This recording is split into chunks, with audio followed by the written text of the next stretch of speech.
Hello, everyone, and welcome back to another episode of Great Grace and Growth. I'm your host, Laura Naviquin, and can you believe that we are already approaching fourth quarter of 2024?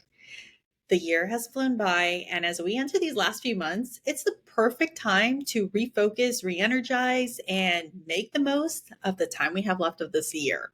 So today, I'm going to be sharing with you 5 powerful ways to finish the year strong and achieve goals that you have. So let's dive in. All right. Before we jump into our list, let's take the time or take a moment to reflect on the year so far, what we've accomplished, what challenges we faced, what goals do you still have to achieve for this year specifically. By reflecting on these questions, we will be able to set the stage for actionable tips moving forward and how we can finish this year strong. So, first off, I like to look back and reflect on this year. There's so much that has happened, from spring 2023 to where we are today, but let's not even go that far back. Let me look back on just 2024. It's been wild. Our business has grown significantly, our real estate portfolio specifically, adding a number of new properties to our portfolio that are all rentals. Also, our community that we've built for real estate investors, aspiring and beginners within that community, who we help mentor, answer questions, provide contracts and whatnot. There's so much that we do within that community. That group has grown over 100 members now. So that's actually in less than a year, but over 100 members strong. Also, we had, or I'll say, I had a billboard in New York, Times Square, based on, from what our business is doing. And that was an honor within itself. I had our third baby. So our family is now 5 members strong. Our little boy, who's now almost 3 months old. Can't believe it. I swear, time just keeps flying.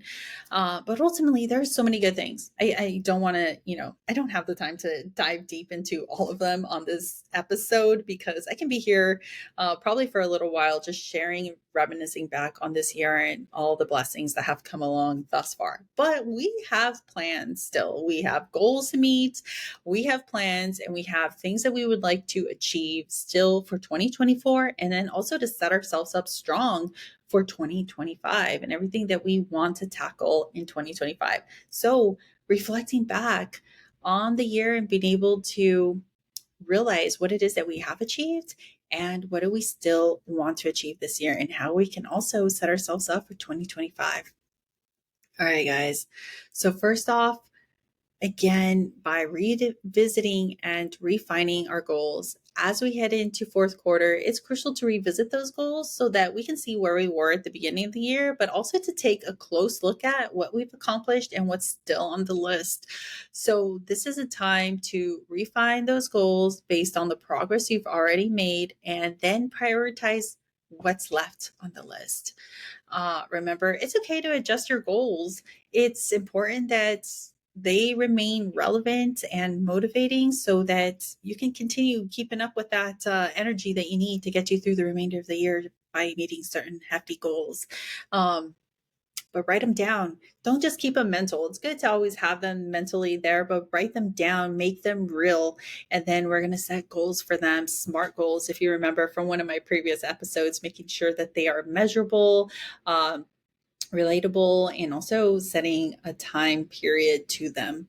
Step number 2 is prioritize and focus. All right. So I already somewhat touched on this just moments ago, but with only a few months left in the year, it's essential to prioritize those remaining goals that we have. So we might still have 10 more goals that we were being so aggressive at the beginning of the year that we listed out that we were going to achieve them in 2024. And maybe that isn't the case now. Maybe we will still be fortunate enough to achieve all 10, or maybe not. Maybe we realize that we were being too aggressive, and or some of them take a little more energy than we initially perceived that they would. So we need to prioritize them and focus on what we're going to spend most of our time and energy on. So, identifying these goals that are most important to you and focusing your time and energy on them. This doesn't mean that you should abandon those other goals, but rather instead concentrate on those that will have the most significant impact for your personal life and your professional growth this year. Use tools like Eisenhower's urgent, important principles to help you prioritize effectively. And I can share more of that with you in the show notes below. Number 3, develop a strategic action plan. So again, we want SMART goals. So once you've redefined and prioritized your goals, it's time to develop a strategy plan and break down your goals into smaller, manageable tasks to set clear deadlines. So yes, this is again, you'll hear me repeatedly talk about SMART goals. All right. So, by creating smaller, manageable tasks with clear deadlines, it makes it easier to track them along the way and then keep that motivation burning behind them as we achieve some of those mini steps along the way. This helps you stay organized and on track. And remember, the key to success here is by keeping planning as flexible as well. So, be prepared to adjust your plan as needed, but keep your eye on the ultimate goal. Number 4, stay motivated and accountable. Staying motivated during the final months of the year can really be a stretch and challenging for some, but it's crucial for success. Okay, guys, find ways to keep your motivation high, whether it's through a vision board. Yes, I have a vision board right here. I need to add a little more to it, but yes, I have a vision board right here. A daily affirmation that works for some. I like to just speak to myself positively, and I do have post-it notes around with certain affirmations that I like to glance on and keep in mind, just to work that positive mind frame into my mind at all times. But positive affirmations and or regular check-ins with a mentor or an accountability partner. So somebody that's going to check in and say, how is that project coming along? Or how's that working out for you? Or whatever it may be, so that they're holding you accountable for doing what you said you were going to do. Share your goals with somebody that you trust and ask them to hold you accountable for them. Knowing that someone else is invested in your success can be a powerful motivator.